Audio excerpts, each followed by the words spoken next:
Hi everybody. So I wanted to talk to you about why you would want to take this class, 30 Days for Fabulous Movement for Your Body.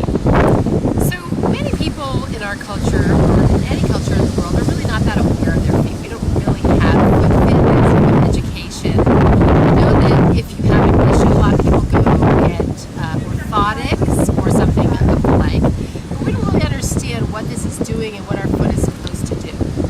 So I want to give you another idea. So what if you were to look at your foot like you look at the rest of your body? So it has a structure that it's supposed to have, it has a structure that it does have, and then it might have some issues that you're aware of, such as maybe you've had or have plantar fasciitis. It might come and go. You might have a bunion, you might have flat feet, you might have orthosteuroma that bothers you or doesn't.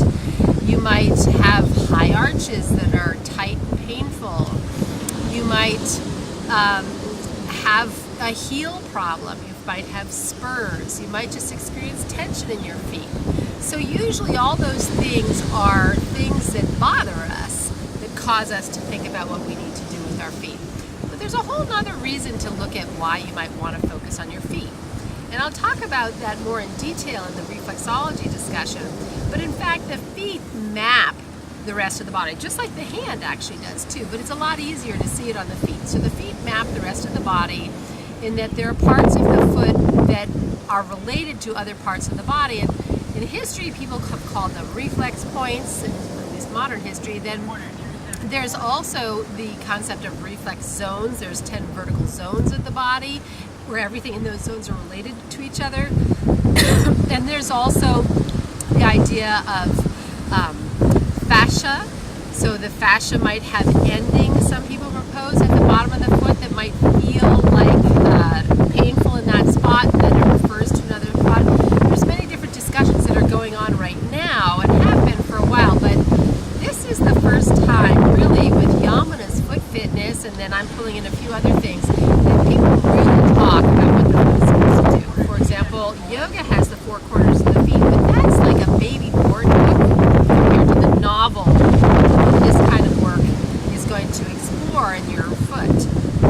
So you might have some structural issues in your body. So you might have a bone that's out of place, or you might have concern about how your legs impact your foot, or your foot impacts your leg. You might have hip pain, knee pain, ankle pain. You might have collapsed ankles. Anything that's going on from the hips down definitely is reflected in the feet, or was a cause of the foot, because after a while walking, let's say after 10 or 11 years of walking on your foot, patterns start to set themselves. Children are more pliable than we are as adults, but as they get older, you get more and more fixed in those patterns. The tension sets itself, and then the energy and fluids don't move through that area. So literally this is going to be about feeling better in your feet, using your feet more effectively, feeling free and open. It'll be a different feeling. You having awareness of how to correct various issues in your hips and legs through your feet, or vice versa, affecting your feet through your hips and legs. And I encourage you to enjoy this program and explore and develop some awareness and see where it takes you, because all of us are going to have a different feeling in our body when it comes to working on our feet, or any part of your body, but your feet are definitely a part of your body that give you more information than you can possibly imagine. So join me, and I hope you